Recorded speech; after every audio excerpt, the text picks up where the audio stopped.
saying that this is our estimate based on our view. This is the estimate based on our view. And he just got up and said, so what is so fixed about fixed income? It's all unfixed. So I said probably that's the only difference between fixed income and cricket, it's not fixed.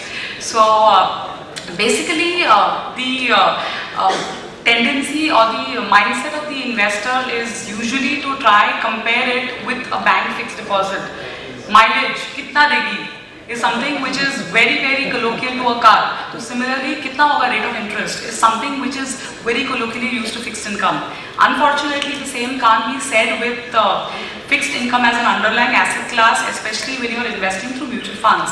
Largely because it is what is the underlying that you're investing in is very, very important. So for example, in a liquid fund, you're investing in very short-term instruments. In a bond fund or a gilt fund, you're investing in relatively long-term investments. And therefore, the underlying return expectation is actually a function of the interest rate expectation. And in turn, the interest rate expectation is a function of a host of factors. Like what? Like the RBI policy, like even the rains. So like Bombay, it's not raining, but Bhubaneswar, a lot of rains. So obviously that also impacts, obviously because it has an impact on inflation. The macroeconomic factors, which is the inflation, the GDP, the IIP, each of these variables are very, very important to determine where interest rates are headed towards. The good part about fixed income is that irrespective, and I really mean it when I lay stress on the word irrespective of what kind of environment you are in, macroeconomic cycle you are in, there is a scheme or there is a product for every type of macroeconomic activity or system. First and foremost, you have a rising interest rate scenario. Rising interest rate scenario is when RBI is on a tightening spree. You are seeing a lot of gloom around the economy. Obviously, things have heated up. Inflation is out of control. And then you see rising interest rates, RBI accelerating the rate hike button. You see rates going up. Usually, when the rates are going up, there is a tendency the prices and yields have a direct inverse correlation, so you see the prices coming down. In that kind of a scenario also, you have FD kind of lookalike products in the form of fixed maturity plans, which investors can actually lock in and avail of higher yields. Now again, as I said, not predictable, not certain, like a fixed deposit, but it's clearly available. Liquid funds, we call it the all seasons fund. Why all seasons? Because it in a way tries to replicate. Again, in a way, I'm using in a way obviously because Kotak Bank can advertise 4 is 6, 50% more, but Kotak Mutual Fund cannot say that you're going to get 50% more in the next 2 years. Obviously, because of its own regulatory requirements. So, liquid fund is something which is an exact replica of a current account savings account, which can be recommended to an investor who has idle funds lying in a current account or a savings account, depending on the investor type. And then last but not the least, you have the duration funds, which work on the principle that as the interest rate goes up, there is a tendency of the fund manager to keep reducing the exposure to the interest rate sensitives and vice versa. Now these are the 3 broad asset classes which we believe investors should definitely look at as a must own as part of one's portfolio. So what to own when is the fundamental question. So in that sense, people would ask, there is a Nifty, there is a Sensex, which we know that 5200 is a good level, 4800 is a great level, but 6000 may not be a very great level.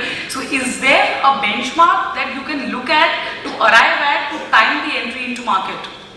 First part, is there a benchmark? Answer is yes, there is a benchmark. There is a 10-year government security yield which the market tracks pretty often. The recent one is 2022 maturity 10-year bond. But the only fundamental difference between the Nifty and the 10-year GSEC benchmark is that a Nifty is the basket of 50 stocks, whereas the 10-year GSEC benchmark is the benchmark of just one stock. So therefore, is it prudent to time the market from an investor standpoint? We would definitely say no. And again, 2 data points to give you to really emphasize this view. 2011 August, same time, same period, the 10-year GSEC benchmark was at 8.3%. Today, 1 year down the line, same month, 10-year GSEC is exactly at the same level. But actively managed funds like the bond funds, like a Kotak bond fund or a Kotak gilt fund, has given returns in excess of 12%. Now, is that magic? Obviously not. It's not magic. It's active management through understanding the variables which probably a retail investor may not be the best to understand because of the wholesale nature of the fixed income market. And therefore, we are very much against, obviously in equities also we have been against, but fixed income even more against in terms of trying to time an entry based on a benchmark. Point number 2 or empirical evidence number 2, 2009 Jan, which is about 3.5 years back, this 10-year benchmark at that point in time touched a low of 4.75%. Today, it's a good 3.5% higher. So a 3.5% higher in yield means a depreciation in price terms, and therefore, ideally it should have shown a red in your client's portfolio.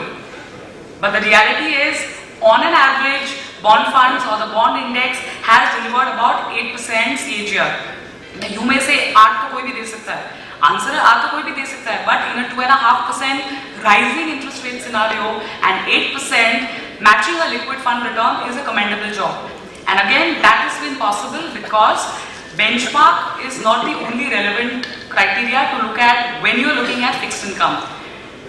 Then, as I said, when the interest rate scenario is easing, you try to tilt the favor or client's pendulum in favor of duration funds, and when you see the interest rates rising, it's the reverse passively managed strategy or a mirror image of the actively managed. So where are we today? We believe that next 3 to 4 quarters, interest rates are here to stay where they are or probably head lower. And in this kind of a scenario, will passive strategy work in fixed income? We believe not. We believe there is a clear potential, there is a clear possibility of expecting reasonably good post-tax returns on a fixed income allocation with a horizon of 12 to 18 months, and therefore we as a fund house have been actively advising or advocating advisors, distributors to look at allocating clients with that kind of horizon into actively managed bond funds. That's it on my end, and just to conclude, a couple of data points as I gave you with statistics, though Ajit said that statistics may not be believed, but in this case it's not about stepping on ice or fire, it's about taking a call on the interest rates. As I said, 2009, 475 and today at 8.3%, 8% positive returns. That tells you that in fixed income, you cannot lose your capital unless there is a credit default. So that is point number 1, which is what I would want to leave as a take home for you all. And second thing, this cannot be said with certainty for equity. You invested in a tech index in 2000, you're still struggling to make your money. You invested in a Nifty at the peak of 2008, you still have to recover your money. So that's it, my friends. Thank you so much.